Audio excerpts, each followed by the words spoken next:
Que sur notre intervalle I2, puisque c'est sur notre intervalle I2 que nous avons de résoudre, n'est-ce pas, cette inéquation, donc on dira que cette partie-là ne fait pas partie de I2. Oui. Ça va? Oui. Donc c'est sur cet intervalle-là que nous cherchons à résoudre cette inéquation-là. Et cette inéquation-là est supérieure ou égale à 0 sur ces deux intervalles-là. Donc on dira que la solution initiale, c'est cet intervalle-là qui est positive. Oui. Et maintenant, nous allons faire cette solution initiale-là interceptée avec le domaine de validité pour avoir la solution générale, oui. dans laquelle quoi cette supposition est vraie. Oui. Ça peut aller. Donc on dira que je vais l'appeler solution I, solution initiale. Je vais dire donc ça fait quoi? Ça fait l'intervalle ouvert. Bon, étant donné que c'est supérieur ou égal à 0, oui. donc je dirais l'intervalle fermé de moins 1. De moins 1 à quoi? À racine de 2 sur 2. Que je vais fermer. Moins 1 ne fait pas partie de I2, donc on doit ouvrir sur moins 1. Je cherche d'abord la solution initiale. D'accord. L'intersection va faire qu'on va brûler. C'est moins 1 et 1. Okay. Ça peut aller. Donc je ferme. Union quoi? Racine de 2 sur 2 à 1. Fermé. Quoi? Bien ça. C'est sur les racines de cette inéquation-là que nous allons fermer. Oui. Ça peut aller? Oui. C'est bon. Donc ça veut dire que tu suis vraiment. Donc ici nous allons faire l'intersection avec le DV. Ça va? Oui. Donc nous avons d'abord moins 1. Ça va? Oui. Nous avons moins racine de 2 sur 2. Nous avons 0. Oui. Nous avons racine de 2 sur 2. Et nous avons 1. Donc nous allons faire l'intersection de ces deux-là. Nous avons donc moins l'infini et moins 1 pardon à moins racine de 2 sur 2. C'est ça. Oui. Union, vous n'avez pas écrit. Vous avez écrit racine de 2 sur 2. C'est moins racine de 2 sur 2, j'allais dire. C'est bon? Oui. Union quoi? Moins racine de 2 sur 2 à 1. Et maintenant l'intersection c'est avec DV 0 à 1. Oui. Donc nous avons la partie doublement assurée. Qui est solution. Donc, c'est là. N'est-ce pas? Oui. Donc c'est là DV. Oui. Donc DV ici. Qu'est-ce que je raconte là? La solution. S. La solution, n'est-ce pas? Oui. Donc la solution S c'est racine de 2 sur 2. Intervalle fermé. Oui. Racine de 2 sur 2 à 1 ouvert. Très bien. Donc c'est là-bas que nous avons quoi? Cette expression-là que nous avons supposée vraie. Oui. Moins x plus racine carrée de quoi? 1 moins x au carré inférieur ou égal à 0. Oui. Ça veut dire que outre cet intervalle, c'est positif. Donc je vais dire, on va retourner maintenant dans I2. Oui. Donc je dirais x moins 1, ça va. Racine de 2 moins sur racine de 2 sur 2. C'est bon, non? 0. Racine de 2 sur 2. Et puis nous aurons 1. Oui. C'est bon, non?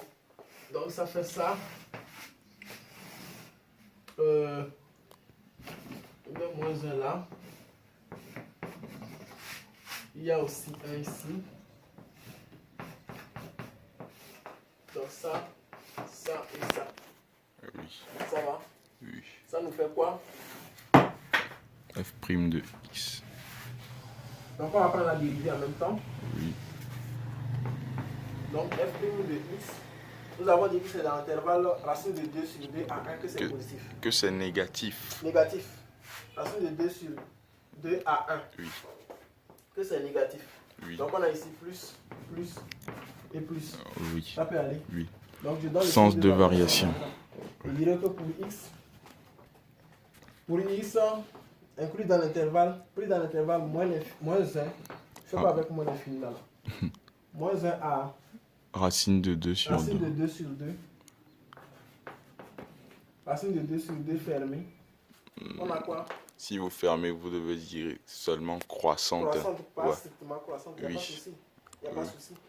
De moins l'infini, de moins 1 à racine de 2 sur 2. F' de x. F' de x est supérieur ou égal à 0. Oui.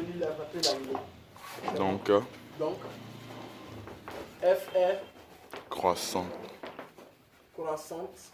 F est croissante. Oui. C'est bon? Oui. Maintenant, pour x, dans l'intervalle racine de 2 sur 2 à 1. À 1 ouvert. Oui. On a f' Inférieur ou égal à 0. Donc f est décroissante sur cet intervalle. Donc f est décroissante. Voilà. Ça fait aller quoi? On va faire le tableau de variation. On va faire le tableau de variation en général. N'est-ce pas? Tableau de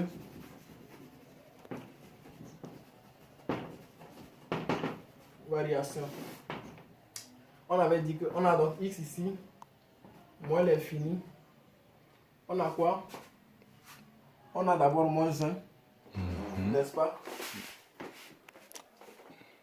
Moins 1, moins racine de 2 sur 2, on a 0. On a racine de 2 sur 2, on a 1 et on a plus l'infini. Ça peut aller. Donc là, nous avons ceci. Nous avons ça. Nous avons ça. Ça. Et ça. C'est bon? Et nous avons dit que f' de x de moins l'infini, de moins 1 à 1. De moins 1 à 1. On a dit que c'est comment? C'est dans l'intervalle racine de 2 sur 2 à 1 que c'est négatif. Oui. Donc je mets ça. Ici donc c'est positif, ici donc c'est positif, ici donc c'est positif. Ça peut aller.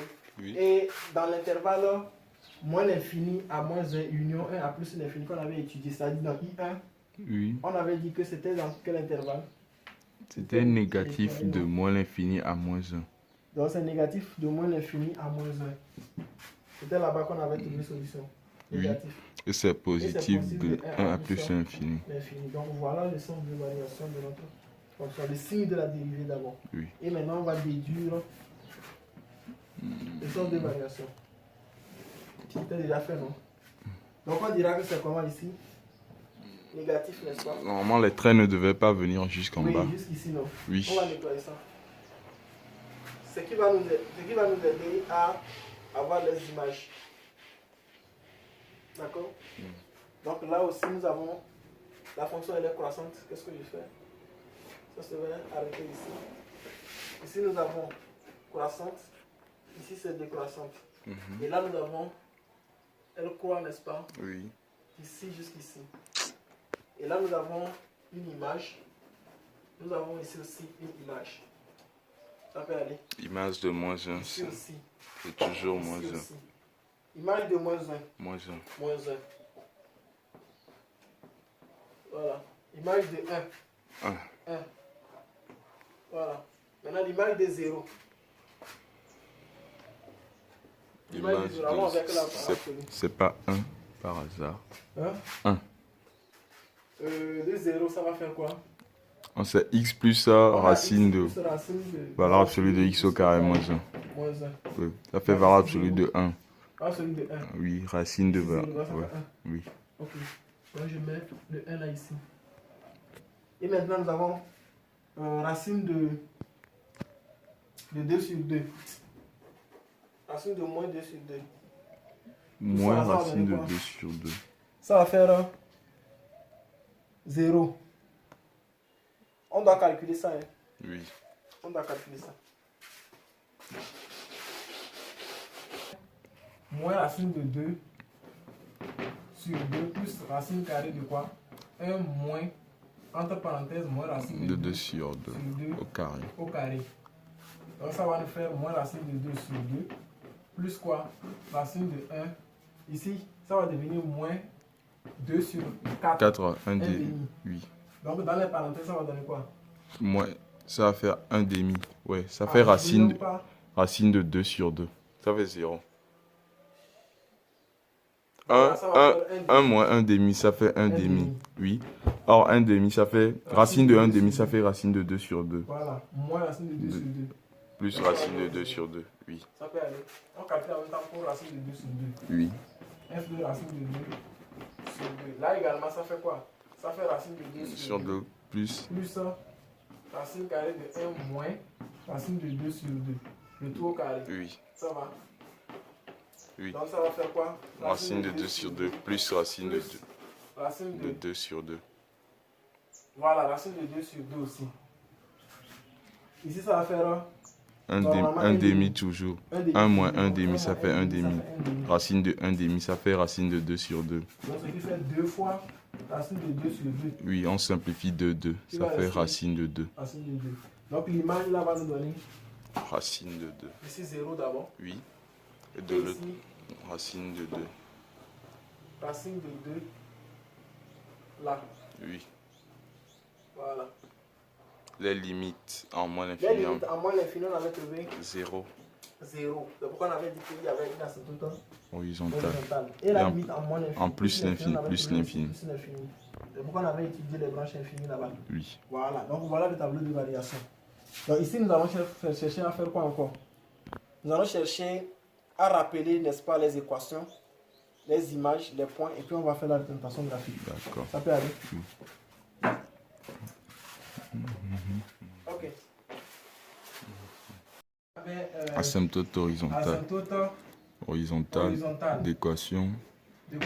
Y est égal à 0. Y est égal à 0. Oui. On avait aussi asymptote oblique. Oui, oui. D'accord? L'équation Y est égal à 2x. 2x. On va chercher en même temps le tableau des signes. Oui. Donc, c'est le tableau des points. Ça va? Tableau de valeur. Tableau de valeur, tableau de points.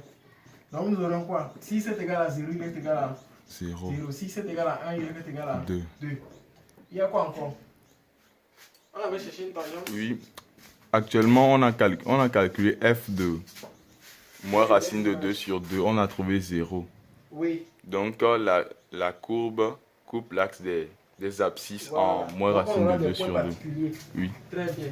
Donc, on aura par exemple un point M1 de coordonnées quoi? Moins racine de 2 sur 2, 0. Magnifique. On aura moins racine de 2 sur 2, n'est-ce pas? 0. Et 0. Oui. On a un point M2. On peut même commencer par ici. Moins 1 et 1. Parce que la fonction est définie en moins 1. Donc, moins 1, moins 1. C'est ça, non? C'est moins 1, moins 1. Ici aussi, un autre point. 1, 1. 1, 1. Donc, je vais l'appeler M3. 1, 1. On peut aussi prendre ça. 0 et 1. Oui. Ça va? Donc, c'est très bien. M4, 0 et 1. Est-ce qu'il y a un 5? Oui. Oui, racine de 2 sur 2 et racine de 2. Oui. Donc, racine de 2 sur 2 et racine de 2. Donc, c'est ce qui est intéressant dans la fonction irrationnelle, ça. Vous avez les points, différents types de points, et puis, vous faites la représentation. On va donc chercher quoi? Chercher les points que nous allons énumérer. Placer les points. Donc, on va d'abord tracer notre asymptote oblique. Oui. En plus l'infini, bien sûr. Oui. On va aussi tracer notre asymptote horizontale. Oui. En moins l'infini. Ça va? Oui. Qui est là? L'axe des abscisses. Y est égal à 0. L'axe des abscisses. Voilà. Donc je vais prendre la couleur rouge pour pouvoir tracer la couleur. Je vais utiliser l'asymptote horizontale. Oui. Ça va? Oui. C'est en moins l'infini. Donc voilà comment on matérialise l'asymptote horizontale. Maintenant, je vais tracer l'asymptote oblique. Oui. Donc je vais la passer. Ici est égal à 0, y est égal à 0. Parce qu'elle va passer par ici. Oui. Ici est égal à 1, y est égal à 2. Donc si c'est égal à 1, y est égal à 2. C'est bon? Oui. Il faut le faire avec les instruments. Hein. Moi j'ai les instruments ici. Donc ça peut aller. Donc ça va passer. Le deuxième point c'est par là. Oui. Une droite. Ça peut aller. Oui. Donc je vais utiliser la règle. Comme j'ai la disposition de la règle, je prends les cœurs, ça peut aller. Comme ça, je peux tracer une asymptote oblique.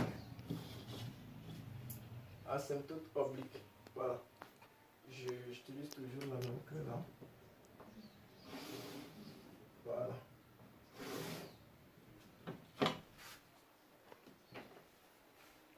Donc voilà notre asymptote oblique. C'est bon? Oui. Donc y est égal à 2x. C'est bon? Ici nous avons y est égal à 0. Je vais mettre ça en bas. Y est égal à 0. Maintenant, nous avons dit que de moins l'infini à moins 1, notre courbe est comment? Elle est décroissante. Et elle décroît de 0, ça va? Oui. À x égale à moins 1, y est égal à moins 1. Donc, je vais chercher ce point-là, ce minimum-là. Donc, x est égal à moins 1, y est égal à moins 1. C'est ici. Oui. À ce point-là. Oui. Donc, notre courbe, finalement, je ne vais plus placer ça là-bas. Notre courbe, elle est comment? Elle décroît. On prend le blé.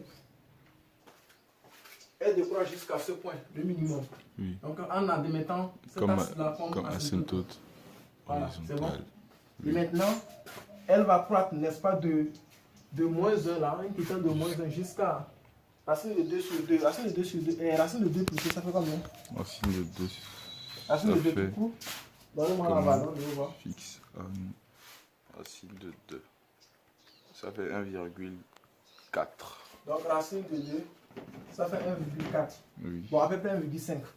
Maintenant, avant d'arriver là-bas, nous avons x est égal à moins racine de 2 sur 2, c'est égal à quoi?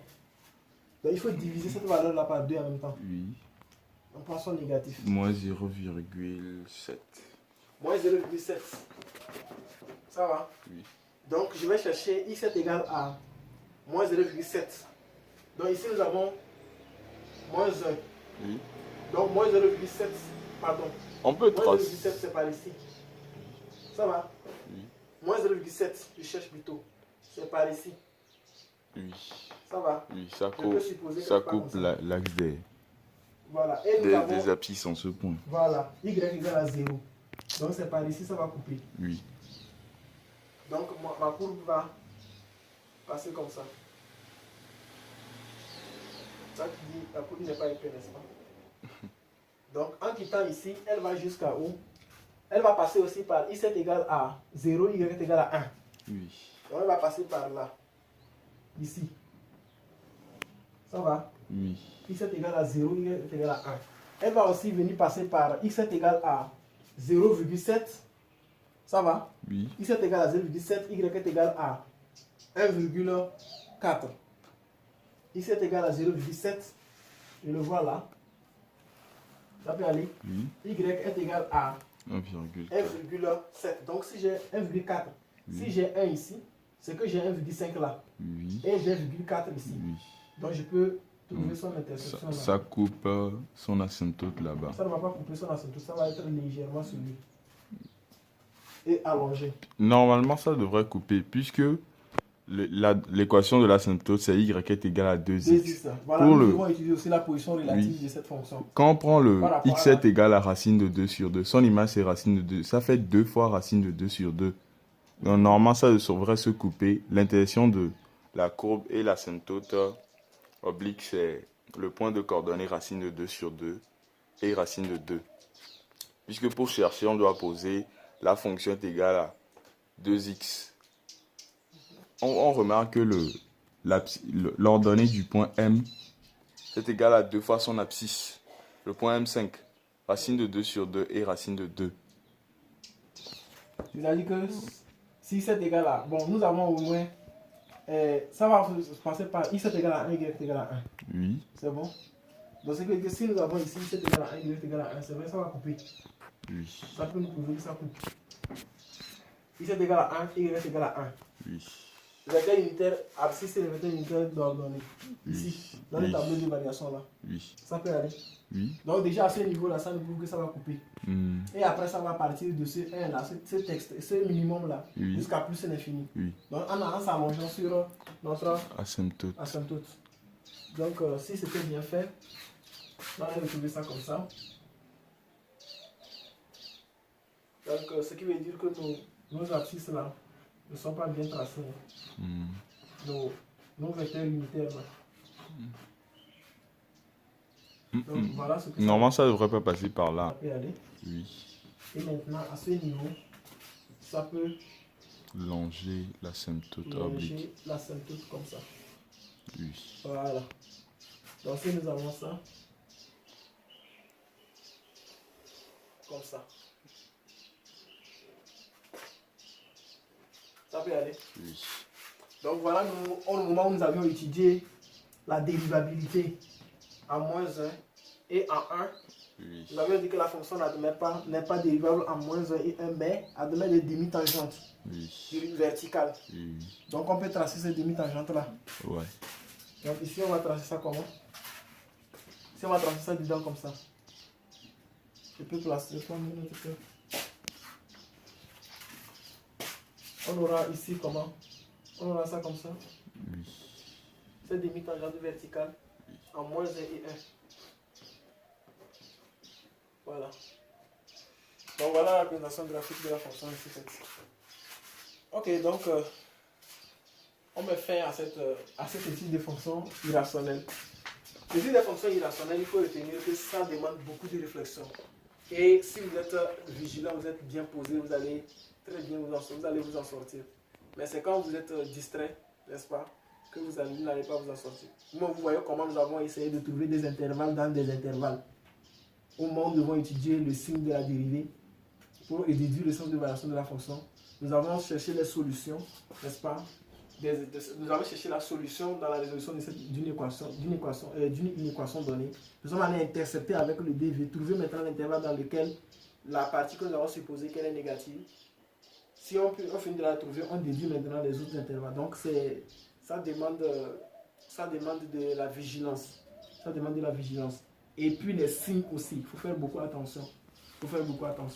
Donc je conseille d'aller posément et s'entraîner plusieurs fois pour pouvoir maîtriser, n'est-ce pas, les rouages. Sinon, si vous ne maîtrisez pas, vous allez prendre beaucoup de temps, vu que vous n'avez pas beaucoup de temps pour les examens ou les compositions, jusqu'à 4 heures pour pouvoir travailler. Donc il faut que vous manipulez les exercices plusieurs reprises, que ça reste au bout de vos doigts. Comme ça vous permet aussi d'aller plus vite, mais d'une manière bien faite. Ça peut aller. Oui. Donc voilà, ça s'arrête là.